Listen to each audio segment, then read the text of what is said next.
Whoop! What's up? What's going down, YouTubers? HygroHybrid. Looking dope in this motherfucker right now at day, let me see what day it is.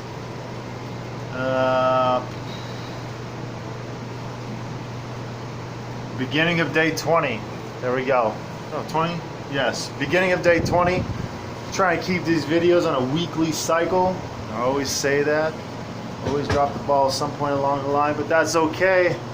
We recap everything in the end. I know everybody's still probably waiting for the recap video on the last harvest. So let me go ahead and tell everybody what that was about, and then we'll go over the details of that grow compared to what we've changed in this garden, which is the same room, what we've done different to improve our numbers. So last harvest we hit almost 9.5 pounds. Okay, that is a record breaker in this room. The harvest before that harvest, with the current culture system, by the way, we're still running the current culture over here. The harvest before that harvest was like 9.25. We're very consistent with staying above 9 pounds now, or at least 8.5 pounds in this garden at this moment. Okay, trying to improve. Obviously, we made some drastic changes over this last year. We've upgraded our ballast to 1,000 watt combos. We're not pulling 6-7 pounds anymore. We're pulling previously with 600 watt combos, which 600 watt bulb and ballast. We were pulling roughly 6-7 pounds, somewhere around there. We've made big changes over this last year, and since we've taken on this current culture challenge, running their DWC. In case anybody doesn't know what that is, that's that unit right there with the white lid on it. Okay, it says current culture on it. They specialize in manufacturing DWC systems, and they specialize in nutrients for DWC systems. Okay, they're very skilled at what they do, and what they do is done properly. They haven't overlooked anything when it comes to manufacturing their specific custom DWC system. And if anybody's looking for some peace of mind while maintaining a DWC garden, for those of you that know what DWC garden is, it's a large body of water circulating through a room. And if it's not done or installed properly, it could be a catastrophic failure. Okay. So since we've teamed up with that company, things have improved. We've made other improvements, on top of that, upgrading our equipment to 1,000 watts. And just today, let me get down on this ladder. Just today, I installed a Nanolux 1,000 watt fixture. Now we're not running at 1,000 watts right now. We're running at 750 watts. I don't know if you guys can make that out. 750. 750. All the ballasts are running at 750. Just so, those are for the conspiracist theory people out there. The conspiracists. Now you guys are going to ask, I don't believe he's running 750 or 600. Okay. We'll get to those details later, but for now, what else we've done? We have changed out all the light bulbs. Okay, so that's two huge improvements between last grow and this grow, and I'll show you what that represents. Here, there's 5 old light bulbs. These are all Hortilux, 5 old ones. One of them was kind of newer, and I think it was this one right here. It doesn't have any. Has very light wear on the filament. You can tell all these other filaments are extremely dark black, and even in some cases, most of them are turning black. So there you go, turning black, and that just kind of indicates that the bulb is at the end of its life. So basically, we've replaced all the light bulbs, brand new 1,000 watt Hortilux lamps in here. Okay, we were running at 6. We won't even get into those details. Okay, So on top of replacing all the bulbs, we harvest, let me put this in perspective, we harvest almost 9.5 pounds with 5 old Portalux bulbs. Those bulbs are about at least 1.5 years old. They should have been replaced a year ago. I didn't, but we continue to have success even with older bulbs. After replacing those bulbs, I immediately noticed a huge change in the spectrum and the color in here. So I knew it was going to be, you know, significantly different this go around, this time around, having changed the light bulbs. And just today, like I said, we're 20 days in, I changed the old 600 watt ballast to this Nanolux 1000 watt ballast, okay? And we'll talk about another video. I'll make a specific video about why I chose Nanolux. It's not that I'm choosing them over Solistech. It's just that I'm kind of experimenting with that ballast and I want to see what they're about. So with that said, you know, experiments and our experiment videos are to come. I'll let you know what I think about their equipment. I don't have all of their equipment, but I'd say that specific ballast is probably their flagship ballast. I have never seen, I see other equipment on their website, but I've never seen personally anyone use any of that other equipment. So I want to say that product specifically is probably predominantly their you know, flagship product. So being 20 days in, let me see. When did we bump everything up? One week ago. Okay. So at day 14, now we're going to get into my lighting schedule. At day 14, so from day 1 in this garden to day 14, I ran all of these ballasts, including that 600 watt, at 600 watts, okay? Knowing that I'm going to bump this garden up to 1000 watts here in a couple weeks, I needed to upgrade that last ballast up there to 1000 watts, make everything in this room equal. That will push us over the 9.5 pound, 10 pound threshold. But just that one ballast isn't going to do all that work by itself. It's going to take a combination of, you know, changes in this garden to push that 10 pound limit, to push that new benchmark.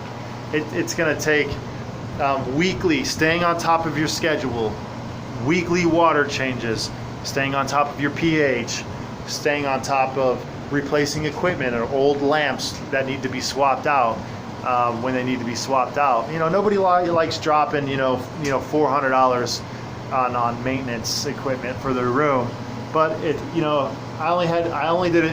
haven't done it in 1.5 years, so it needed to be done. I really want to set a 10 pound fucking benchmark in this room before I tear this room down in a year. This garden isn't going to be up forever. It's going to come down in roughly a year. This time next year, with the way things are moving along, it should be coming down, and it's just only because it's to lighten my workload and give me more time in other places and other gardens. So I'm going to try and push it to the max here for the next year and show you what a bedroom can really produce. I would love to say a 10 by 10 bedroom can produce 10 pounds on video and show proof of that in a video. So that's what I'm really pushing for. This garden is doing fantastic. So we're 20 days in, roughly 20 days in, and everything is looking spectacular. You can see that this plant over here, the structure of this plant, I would say we're day 3 weeks in, almost 3 weeks in. We're just past the stretch. Well, I'd say it might have a little bit more stretch left in it, but not much. So basically what you see is what you get. Things aren't going to stretch too much beyond this point. And if they do, I hope some of these lower ones do. So we changed out the ballast, or the one ballast, to improve our yields on this canopy right here, because previously this canopy was 600 watts and this was a 1000 watt canopy, and these 3 hoods back here were also 1000 watt canopies. So to improve those yields, I had to make a change and upgrade the lighting equipment. all new bulbs, and upgrade the 600 to 1000 watt. Okay, third and lastly, what I did is kind of something I really never do on camera too much. It's not something that I practice to the fullest extent. It's more or less like if it's absolutely necessary, you know, that you would do something like this. I defoliated the canopy, okay? This canopy is already defoliated. You may or may not be able to tell. If you jump on my Instagram feed and look at the last photo of this room at day 14, you can look. I shot the picture from this angle over here, spread over this canopy area. If you look at this video and compare it to that photo, you'll definitely be able to tell that I defoliated this canopy. Let me tell you why. Because the neighboring colas, the taller ones, are shading the lower ones. For instance, let me see, that bud down there was previously getting shaded by a bunch of fan leaves of all these taller neighboring colas. So I defoliated about 5-gallon bucket worth of leaves. And yes, that had me a little worried, but at the same time, you got to maintain a balance, okay? I've seen people strip every single fan leaf and it never works out, okay? There is a point of degradation in everything. There is a point of, inclination, and too much of any good thing is not enough, okay? In this case, if you're trying to defoliate your plant to give the neighboring, structures some direct light for, proper photosynthesis, then in this case, defoliating a few leaves is good. And I lollipopped from the bottom and all the way through the top. I hand-picked all these leaves that were covering up, I always say highly covering up, the neighboring structures, the neighboring or adjacent colas, however you want to put it. So for that reason, I pulled the leaves. I left a lot of the leaves too, though. There are some leaves in here that, some people that practice heavy defoliation would probably say, hey, none of those leaves should be there. But you got to remember, too much of a good thing turns into a bad thing. There is a point of degradation on everything, okay? And that includes nutrients, and that includes defoliation. In my mind, the plant cannot consume nutrients if it doesn't have enough leaf to properly feed itself through photosynthesis, through the process of photosynthesis. So I'm not going to go back to, I'm not going to go take it back to, a schooling class. I hope everybody understands how photosynthesis works. But yeah, we're not in science class, but so just knowing that there still has to be a good proportion amount of leaves through the canopy for the plant to continue to feed itself via photosynthesis, okay? Otherwise, your colas, your neighboring colas and the taller colas in these structures they're just not going to develop into what they normally do. So that was the third thing that we did to this garden that I am pretty sure that's going to put us over the top of 9.5 pounds. That's all I have to beat. I was like literally this close to 9.5 pounds. So another couple ounces and we'll be over 9.5 pounds. And I'm pretty damn sure just replacing the bulbs and upgrading that 600 watt ballast to a 1000 watt ballast is going to push us over that 9.5 pound threshold. Along with defoliating some of the neighboring fan leaves, I think will push us past the 10 pound threshold, because it will allow the neighboring colas that were previously not getting direct light to get denser and more developed through the grow. I hope that makes sense. I feel like I'm preaching, but sometimes I think it needs to be done so everybody understands what's going on. For even the new people just stepping in and watching these newer videos on the channel. So let me step back, give you guys a good visual. Okay, at the top of the canopy, this plant, I didn't have time to build a scrog net for it, but that don't matter. I have all the yo-yos that I can need in the world up here to support any kind of development that this plant can throw at me. That's fine. Another thing I did is a preventative.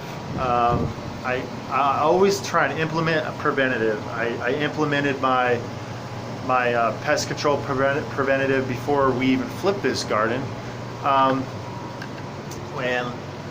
another staple of mine that I highly recommend, especially in DWC or around any large plant, in fact, are these cards. If you're running smaller plants, obviously you can't put one of these sticky traps. You can't staple a card like this around the plant because it's just too big. So in this case, we're running extremely large plants. You can see all this lollipop work under here that was done. All this work was done within the first 2 weeks. So 3 or 4 days, about 4 days before this garden was flipped, we topped for a few days. We topped basically all the way up until the day we flipped, okay? And I want to say that's why we got some taller colas there in the back, because I couldn't reach those colas to completely top every single last one. So when the lights went to 12-12, they just stretched, you know, about another 4 to 5 inches above the rest of the canopy. All this stuff right here has been top. And then some of this branches back here I couldn't get to either. You can see that it wasn't topped, but that's okay. Look at all these that are topped. This is like a quad cola right there.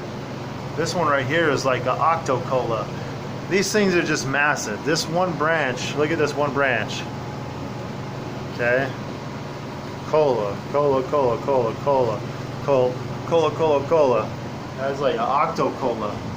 Should make a video on that. But anyway, I think all these things combined together are going to put us over the 10-pound mark, or at least close to 10 pounds.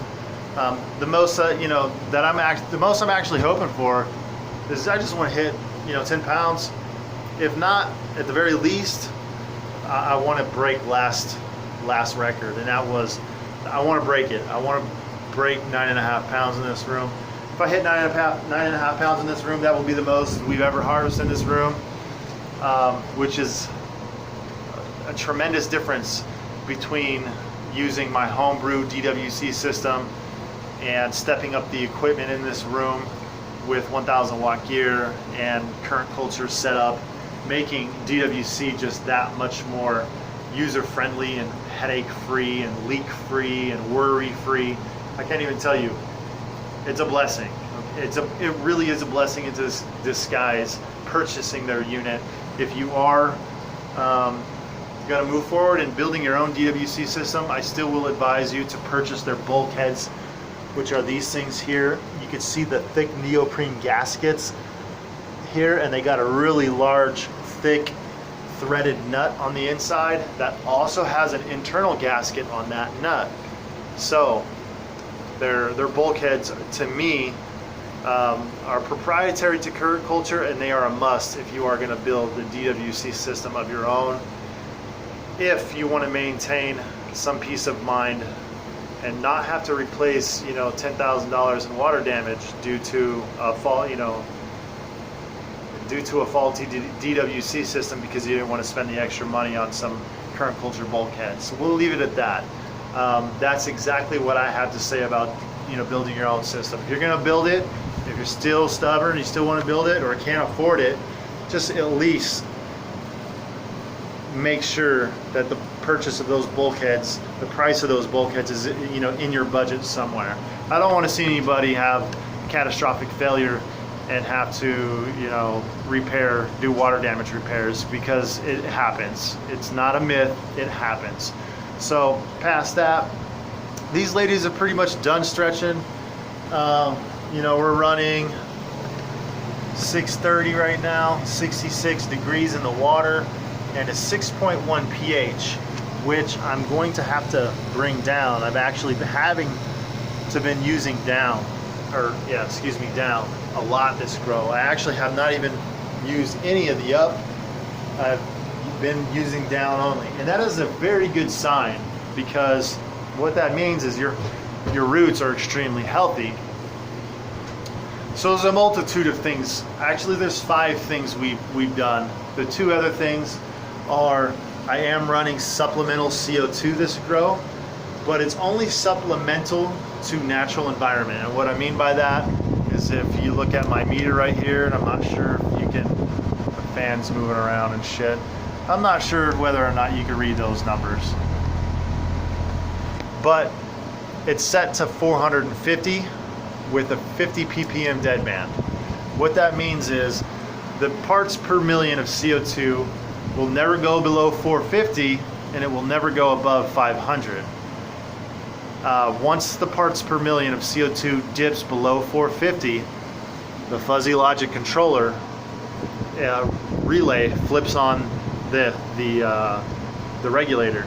The regulator disperses, enriches the room full of CO2 from the tank through this hose, through the fan, until the fuzzy logic controller sensor senses that 500 parts per million has been met. Okay, and then the room is allowed to sit and consume more nutrients and CO2. I don't recommend running high volumes of CO2 in a DWC garden, so that's why I said supplemental, equivalent to Mother Nature. Mother Nature is in between between 4 and 500, typically 450. So that's why I have it set at 450. It never dips below 450, and it never goes above 500. I've had problems running high concentrated CO2 in a DWC room with the air pumps in the room, because what happens is CO2 is heavier than air. CO2 falls to the ground. The pumps pick up the CO2 and inject CO2 right into the root zone. I'm not saying that the plant can't live through that process. I'm just saying I've experienced some negative side effects, and those side effects are lack of growth. There's something to do with injecting it into the water that the root system in the plant just doesn't respond well to. So that is my experience with my specific strains. It may be different from someone else, or it may be different for another DWC grower that has his air pumps mounted externally, which means outside of the room. That, in a perfect world, that is doable.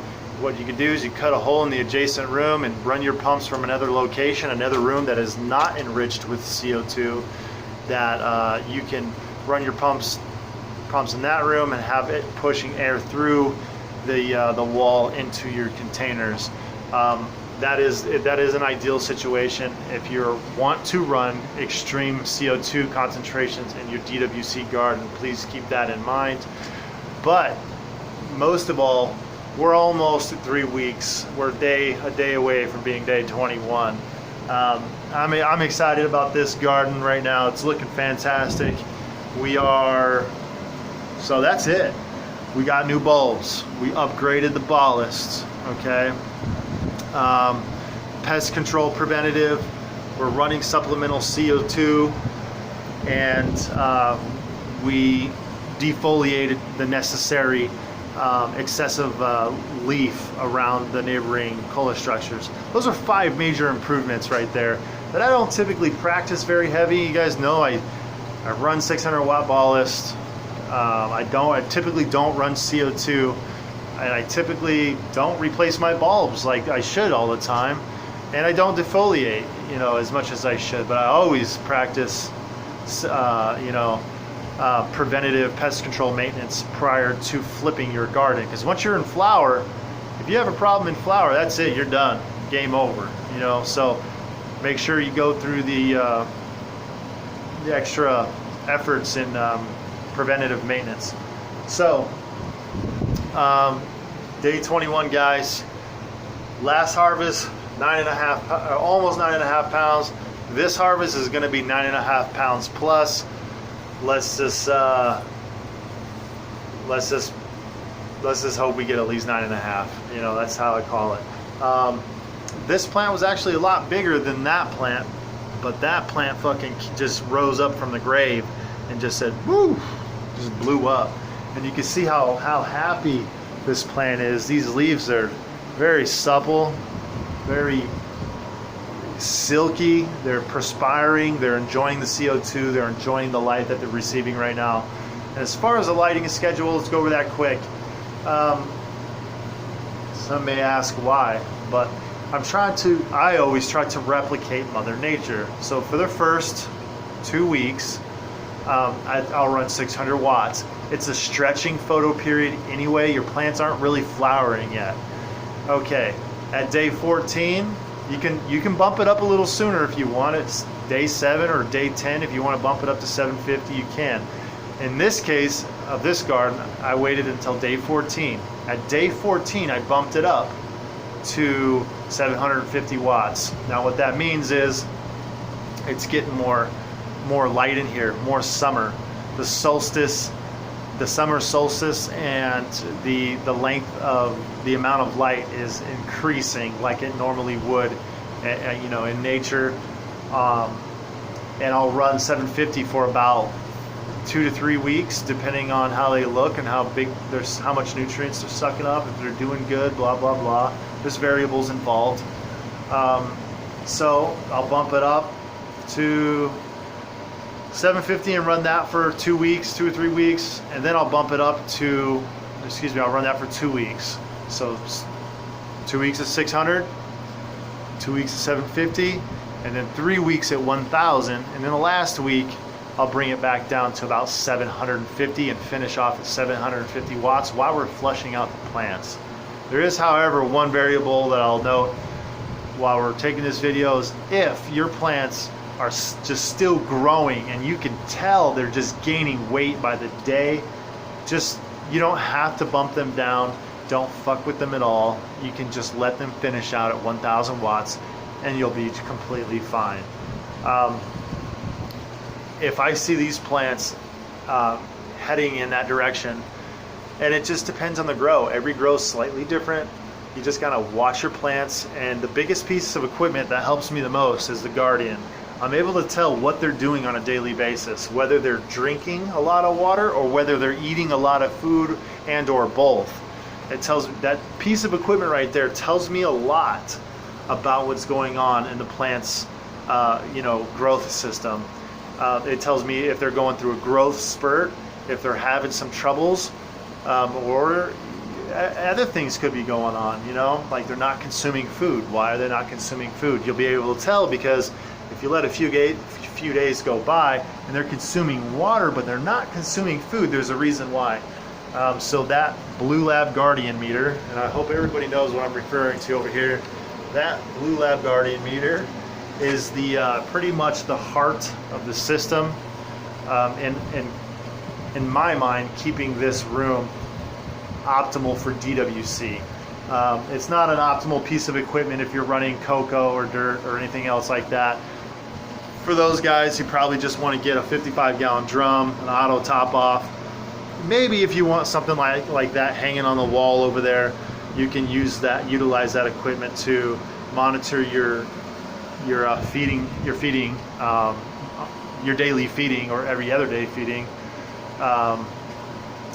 Normally you would feed heavy and then kind of taper off towards the bottom, and then you would bump it back up to 700-800 again and feed heavy, and then let it back fill with fresh RO water, come in, feed it 400, feed it 200, that kind of stuff.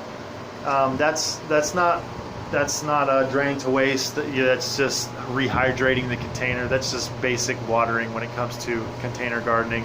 So I think we did a lot in this garden to improve our possibilities of setting that 9.5 pound, 10 pound benchmark. I hope we fulfill it, and I hope everyone gets a good rise out of this garden and focuses in on this grow, because pretty much from this grow till this point of next year, which you guys know there can only possibly be 6 grows in a year, we're going to close this garden down. So, but that doesn't mean I'm going to stop taking video. That just means we're just moving up to bigger and better things. We're going to go to bigger gardens. I got bigger gardens, guys, 12 lighters and so forth, multiple.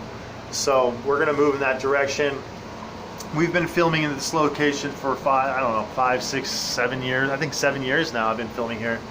And Just looking to take it up a little bit further and kind of pique interest towards a different demographic that's, you know, maybe looking to do this on a larger scale.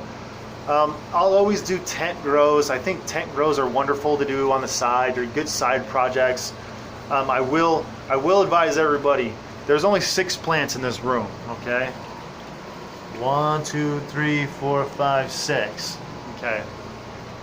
You're basically betting on 6 plants being able to fulfill your 10-pound quota, or at least I am in this garden. And I'm doing that because I know what this strain's capable of. That said, I will advise anybody that's taking on a new cut, if you have a room like this, please set up an experimental, you know, 4x4 or 5x5 tent and run a 1,000 watt test in that tent with every single new genetic you get, okay? If you get a lot of genetics, obviously you're going to want to purchase a larger tent than a 4x4. You probably want to purchase like a 10 by 10 by 10 or 10 by 12. Then you can run multiple, you can run 3 different cuts, and you can kind of test each cut and see what it's going to do for you. Whether it's basically determining whether or not that specific genetic is actually going to meet your criteria in your DWC garden. And some people focus on quality, some people focus on weight, some people focus on both, and that's me. I would hope that everybody is focusing on the potential of both quality and weight in the same bag, so, or in the same garden. I focus on both. My attention goes towards both. I pretty much don't run anything unless it has both. It has to have both character, lots of character, and it has to have lots of weight. So that will determine whether or not I actually use anybody's genetics in this room, and my other locations as well. Past that, this is called a scrog. Now, if you're running an SOG, Sea of Green, is where you're basically just trying to pack hundreds of plants into, you know, a small space and flower from clone. In that case, you can split and partition the grow any way you want. I could have half of this green crack, half of this blue dream, half OG, half alien rift, half sour D, half super silver sour haze, and so forth and so forth. If you have a SOG garden, you're more versatile, okay? But you're also putting yourself at risk for being over the plant count, and I am well under my plant counts at all times. So that said, that's the reason why I grow the way I do. SOG is cool and all, and it makes things easier, and you're able to experiment with more genetics and go through genetics a lot faster. But in no way is it legal in most states, and especially not in mine. I can't have that many plants, hundreds of plants. I'm allowed to have a lot, but I'm not allowed to have hundreds of plants and keep it on a legitimate basis. So, all up to you guys. This is a personal preference. I've run SOG gardens for many years in the past with lots of risks, and I got really lucky. And I've never had a problem running scrog grows either. So I'm looking forward to this grow, so I hope you all tune in. I'll be taking a video next Saturday, so look forward to these videos every Saturday. I'll be at this garden roughly 4 a.m. Takes a drive. It's a little bit of a drive to get here, but that's okay. That's okay. And I'll let you know what I think about the Nanolux Bolus too. So I'm going to be testing that Bolus. That's basically why I purchased it. It's a test. It's an experiment, and I'll let you know what I think about it in the end. And I will be taking, because like I said, we are running Hortilux bulbs all the way around, brand spanking new bulbs, and those are brand new Bolus. Okay, they're actually all brand new Bolus pretty much. I'm going to be testing the light differences between the Hortilux and the Nano versus the Hortilux and the Nano are on this canopy here, and the Solistech and the Hortilux is right here. So this is Solistech canopy.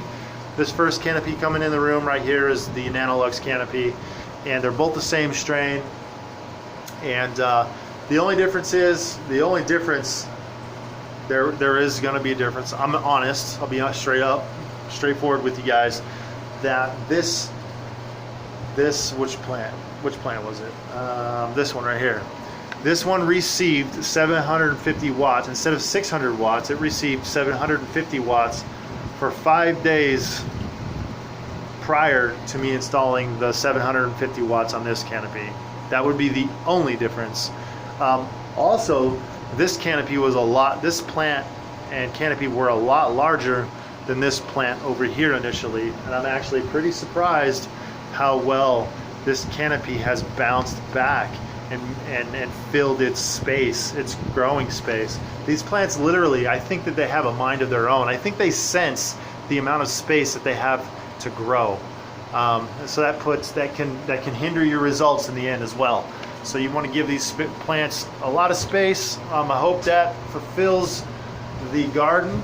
I haven't taken a video on this garden since June 12th, and it is now like July 7th. July 7th. That's 3 weeks. Okay, so we're 3 weeks out from the last video. All right, guys. HygroHybrid. If you got any questions, hit me up on Instagram. That's the best place to get in touch with me if you want some one-on-one, Q&A. If you want to keep but please don't DM me. If you private message me in Instagram, the chances of me checking my messages are slim to none. I get so many messages that it just fills the inbox and it's overwhelming. So if you want to drop your comments, drop them on the latest, on the newest, photo that I, post up on Instagram. That's the best way for me to reply, because it will alert me that somebody's, commented on my previous post. So just post your comment on my previous post on Instagram, and I'll get back to you ASAP. Also, if you do happen to leave your comments in the question box here on YouTube, I'll do my best to get back to you. All right, guys, peace out. HygroHybrid. It's gonna be a 10-pound motherfucker. Woo! Boom.